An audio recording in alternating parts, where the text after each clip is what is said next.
এদিকে ভোর থেকে প্রবল বৃষ্টি ও জোয়ারের পানিতে চট্টগ্রামের বিভিন্ন এলাকায় জলাবদ্ধতা সৃষ্টি হয়েছে। পার্বত্য এলাকায় পাহাড় ধসের শঙ্কায় রাতভর মাইকিং করেছে প্রশাসন। এ বিষয়ে বিস্তারিত জানাতে চট্টগ্রাম থেকে আমাদের সাথে যোগ দিচ্ছেন সহকর্মী আহসান রিটন। চট্টগ্রামে আমরা দেখি যে বৈরী আবহাওয়ার সময় পাহাড় ধসের একটি শঙ্কা থাকে। এ ব্যাপারে প্রশাসনের পক্ষ থেকে কি ধরনের ব্যবস্থা নেওয়া হয়েছে এবং এলাকায় জলাবদ্ধতা দেখা যায় সামান্য বৃষ্টিতেই, কোন কোন এলাকা প্লাবিত হয়েছে?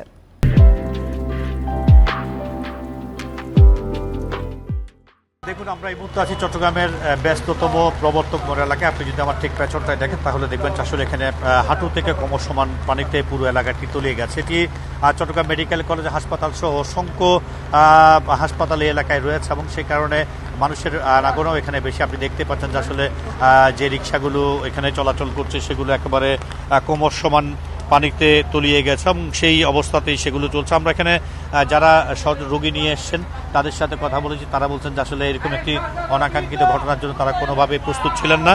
আজকে আপনি জানেন যে গতকালকে রাত 4টার দিকেও আসলে খুব বেশি বৃষ্টি ছিল না, কিন্তু 4টার পর থেকে হঠাৎ করেই বৃষ্টির মাত্রা বাড়তে থাকে এবং বেলা যত বেড়েছে ততই আসলে বৃষ্টির মাত্রা বেড়েছে এবং বৃষ্টির মাত্রা বাড়ার কারণে আমরা দেখছি যে আসলে নগরীর প্রবর্তক মোড়, বহদ্দারহাট, মুরাদপুর, কাতালগঞ্জ সহ অসংখ্য এলাকা এখন আসলে হাঁটু থেকে ক্রমসমান পানিতে তলিয়ে গেছে এবং মানুষের যে দুর্ভোগ সেটি আসলে চরম থেকে চরম আকার ধারণ করেছে।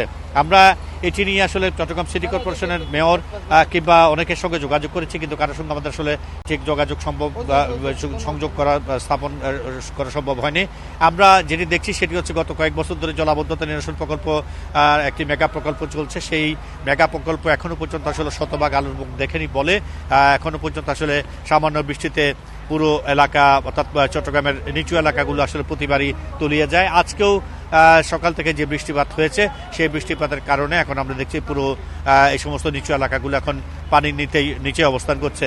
আমরা যারা এখানে পথচারী রয়েছেন তাদের সাথে কথা বলেছি, তারা বলছেন যে আসলে জলাবদ্ধতা প্রকল্পের নামে প্রতি বছর চট্টগ্রাম সিটি কর্পোরেশন এবং সিডিএ এক ধরনের ঠেলাঠেলি, অর্থাৎ তাদের উভয় পক্ষের মধ্যে এক ধরনের ধাক্কাধাক্কি হয়, যার মাসুলটি আসলে দিতে হয় জনগণকে। আজকেও তার ব্যত্যয় ঘটেনি। গতকালকে যে ঘূর্ণিঝড় রিমেল ছিল সেটির কারণে এক ধরনের আশঙ্কার মধ্যে সবাই ছিলেন যে আসলে তারা কতটা নিরাপদ থাকতে পারবেন। সেই ধাক্কাটা সামাল দিতেই গতকালকে ভোর থেকে যে বৃষ্টি শুরু হয়েছে সে বৃষ্টির ফলে এখন আসলে পুরো নগরী বলা যেতে পারে যে পানির নিচে তলিয়ে গেছে এবং এক্ষেত্রে যারা চট্টগ্রাম মেডিকেল কলেজ হাসপাতাল সহ বিভিন্ন ক্লিনিক হাসপাতালে যারা ভর্তি আছেন তাদের স্বজনরা বলা যেতে পারে যে আসলে এক ধরনের বিচ্ছিন্ন হয়ে গেছেন। আমরা এটি নিয়ে এখনো পর্যন্ত কর্পোরেশনের পক্ষ থেকে বা অন্য কোনো পক্ষ থেকে এই জলবদ্ধতার যে পানি সেগুলোর বিষয়ে কোনো খবর উদ্যোগ নিতে আমরা দেখিনি, কাউকে এখানে আসতেও দেখিনি। আপনি দেখতেই পাচ্ছেন যে মানুষ সকালে যারা কর্মব্যস্ত মানুষ এবং যারা হাসপাতালে তাদের স্বজনকে দেখতে গেছেন কিংবা আসছেন তাদের আসলে যে দুর্গতি সেটি একেবারে চরম আকার ধারণ করেছে। আপনি দেখছেন অনেকে আসলে ক্রমসমান পানি মারিয়ে তারা তাদের গন্তব্যে যাচ্ছেন এবং এটি নিয়ে আমরা কিছুদিন আগে চট্টগ্রাম সিটি কর্পোরেশনের সাথে কথা বলছি, তারা বলছেন যে আসলে জলাবদ্ধতা নিরসন প্রকল্পের কাজ এখন অনেকটাই এগিয়েছে। সেটি যতক্ষণ পর্যন্ত আসলে শতভাগ সেটির কাজ শেষ হবে ততক্ষণ পর্যন্ত এই দুর্ভোগ থেকে মানুষকে মুক্তি দেওয়াটা কিছুটা কষ্টকর এবং আমরা দেখছি যে এই মৌসুমের আজকে দ্বিতীয়তম বৃষ্টি, অর্থাৎ আমরা দেখেছিলাম কয়েকদিন আগে একবার বৃষ্টি হয়েছিল। আজকে ঘূর্ণিঝড় রিমেলের পরবর্তী দিনে যে বৃষ্টি হচ্ছে এইটির প্রভাব এখন পড়তে শুরু করছে। গতকালকার রিমেলের কারণে আসলে মানুষ যতটা না দুর্ভোগে পড়েছেন, আজকে এই বৃষ্টিতে তার চেয়ে বেশি ভোগান্তিতে পড়ছেন আমরা দেখছি। এটি নিয়ে আমরা আসলে স্থানীয় ওয়ার্ড কাউন্সিলর কিংবা অন্য কাউকে এখানে আসতে দেখিনি। মানুষের যে দুর্ভোগ সেটি এখনো পর্যন্ত আছে এবং বেলা যত বাড়বে এবং আমরা দেখছি ইতিমধ্যে আকাশ আবার নতুন করে আসলে সাজতে শুরু করছে, অর্থাৎ আকাশ আবার কালো মেঘে ছেয়ে যাচ্ছে এবং সেই নমুনাটি হচ্ছে এমন যে আসলে এটি মুষলধারে ঝরবে এবং সেটি যদি হয় এবং সেটি যদি আরও দীর্ঘস্থায়ী হয় তাহলে আসলে জলাবদ্ধতা কোথায় গিয়ে ঠেকবে সেটি একটি প্রশ্নাতীত ব্যাপার, প্রশ্ন থাকে সবার কাছে এবং যতক্ষণ পর্যন্ত না বৃষ্টি থামছে এবং জলাবদ্ধতা থেকে বা সড়ক থেকে পানি সরে যাচ্ছে ততক্ষণ পর্যন্ত মানুষের যে দুর্ভোগ সেটি আসলে কমবে না। আমরা এটি নিয়ে স্থানীয় মানুষের সাথে কথা বলে তারা আসলে ক্ষোভ প্রকাশ করেছেন এবং তারা বলছেন প্রতি বছর জলাবদ্ধতা নিরসন নামে কোটি কোটি টাকা গচ্ছা দিচ্ছে, কিন্তু রিটন আপনি সাথেই থাকুন। এবার আমরা একটু যেতে চাই খাগড়াছড়িতে, সেখানে আছেন আমাদের সহকর্মী সমীর মল্লিক। সমীর, খাগড়াছড়িতে ঘূর্ণিঝড় রিমালের প্রভাব কেমন আপনি দেখছেন, এবং পাহাড় ধসের একটা শঙ্কা রয়েছে এবং সে কারণে রাতভর প্রশাসনের পক্ষ থেকে মাইকিংও করা হয়েছে। আমরা জানি পাহাড়ে পাদদেশে যারা অবস্থান করছে তাদেরকে সরিয়ে নিতে প্রশাসন কী ধরনের ব্যবস্থা নিয়েছে? দেখুন, ঘূর্ণিঝড়ের প্রভাবে কিন্তু গতকাল বিকেল থেকে এক ধরনের টানা বর্ষণ কিন্তু হচ্ছে খাগড়াছড়িতে, এবং যেহেতু আবহাওয়া অধিদপ্তর থেকে বলা হয়েছে পার্বত্য চট্টগ্রামে ভূমিধসের সংখ্যা রয়েছে, সেই জায়গা থেকে গতকাল সকাল 9টার দিকে জেলা প্রশাসনের পক্ষ থেকে দুর্যোগ ব্যবস্থাপনের যে কমিটি রয়েছে সেই কমিটির সভা হয়েছে, এবং সেখান থেকে কিন্তু সব ধরনের সিদ্ধান্তগুলো প্রশাসন আমাদেরকে জানিয়েছে। মূলত খাগড়াছড়ি জেলা সদর এবং উপজেলা যেগুলো রয়েছে, বিশেষ করে দিঘিনালা, লক্ষ্মীছড়ি, মহালছড়ি এবং যে সমস্ত আপনার উপজেলাগুলোতে বড় পাহাড় রয়েছে সেখানে কিন্তু পাহাড় ধসের সংখ্যা রয়েছে, এবং প্রশাসনের হিসেবে অন্তত 3500 পরিবার কিন্তু পাহাড় ধসের সংখ্যার মধ্যে রয়েছে বলে জেলা প্রশাসনের পক্ষে আমাদের জানানো হয়েছে। এবং বিশেষ করে খাগড়াছড়ি পৌর শহরের কলাবাগান, সবুজবাগ, শালবন, এই সমস্ত এলাকাগুলোতে কিন্তু আমরা গত বর্ষায় দেখেছি যে আসলে বেশ কিছু পাহাড় ধস হয়েছে।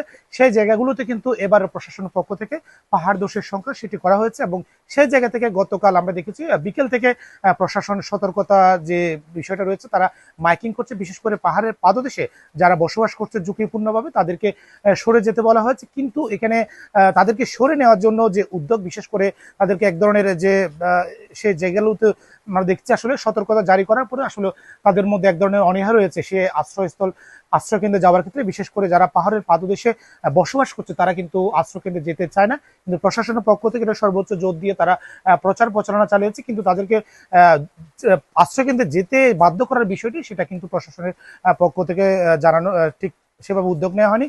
আমরা বিষয়টি নিয়ে খাগড়াছড়ি জেলা প্রশাসক মোহাম্মদ শহীদুজ্জামানের সাথে কথা বলেছে। তিনি যে বিষয়টা জানিয়েছেন, দুর্যোগ মোকাবেলায় খাগড়াছড়িতে বিশেষ করে পাহাড় ধস প্রতি বছর একটা বড় ধরনের একটা সংকট তৈরি করে, সেই জায়গাটা থেকে তারা সর্বোচ্চ সতর্কতার জায়গায় রয়েছে। একই সাথে আপনি জানেন খাগড়াছড়ি থেকে যে সড়কটি খাগড়াছড়ির দিঘিনালা মারিশা সড়ক, খাগড়াছড়ির মহালছড়ির যে নতুন যে সিন্দুকচড়ি সড়কটা হয়েছে, এবং একই সাথে খাগড়াছড়ি থেকে সাজেক সড়ক, এই বেশ কয়েকটি সড়কে কিন্তু পাহাড় ধসের প্রতি বছর আমরা দেখি যে পাহাড় ধস হয়। সেই জায়গা থেকে প্রশাসনের পক্ষ থেকে বিশেষ করে সড়ক বিভাগের পক্ষ থেকে পাহাড় ধস মোকাবেলায় সর্বোচ্চ সতর্কতা নেওয়া হচ্ছে। বিষয়টা নিয়ে আমরা সকালে খাগড়াছড়ি সড়ক বিভাগের সাথে কথা বলেছি। খাগড়াছড়ি মারিশা সড়ক যেটি রয়েছে সেই সড়কটি গত কিছুদিন আগে কিন্তু পাহাড় ধস হয়েছে, সেই জায়গা থেকে যেহেতু টানা বর্ষণ হচ্ছে সেই পাহাড়টি এবং নতুন করে ধসের একটা সংখ্যা রয়েছে। প্রশাসন বিশেষ করে সড়ক বিভাগ তারা তাদের যে গাড়ি এবং অন্যান্য যে সরঞ্জাম, বিশেষ করে রাস্তা পরিষ্কার করার কোনো ধরনের পাহাড় ধস হলে যাতে দ্রুত রাস্তাটি পরিষ্কার করে মাটি সরিয়ে যান চলাচল স্বাভাবিক করতে পারে, সেই জায়গা থেকে কিন্তু সকাল থেকে তারা তৎপর হয়েছে, এবং সে যেই জায়গাগুলোতে পাহাড় ধসের সংখ্যা রয়েছে তারা কিন্তু তাদের যানবাহন বা পেলোডা সহ অন্যান্য যে সরঞ্জাম এবং জনবল তারা কিন্তু ইতিমধ্যে প্রেরণ করেছে। এবং খাগড়াছড়ি জেলা সদর 10টি এবং দিঘিনালা, লক্ষ্মীছড়ি, রামগড়, মাটিরাঙ্গা সহ পুরো জেলাতে 100টির বেশি আশ্রয় কেন্দ্র খোলা হয়েছে। এবং খাগড়াছড়ি জেলা প্রশাসক আমাদেরকে আরেকটি তথ্য জানিয়েছেন, এই যে দুর্যোগপূর্ণ আবহাওয়া, সেই আবহাওয়ার যাতে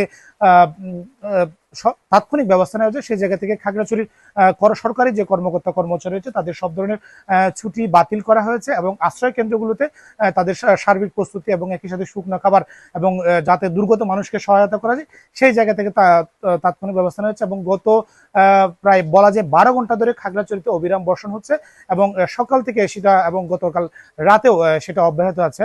এই ছিল মোটামুটি খাগড়াছড়ি থেকে ঘূর্ণিঝড়ের প্রভাব নিয়ে সবশেষ।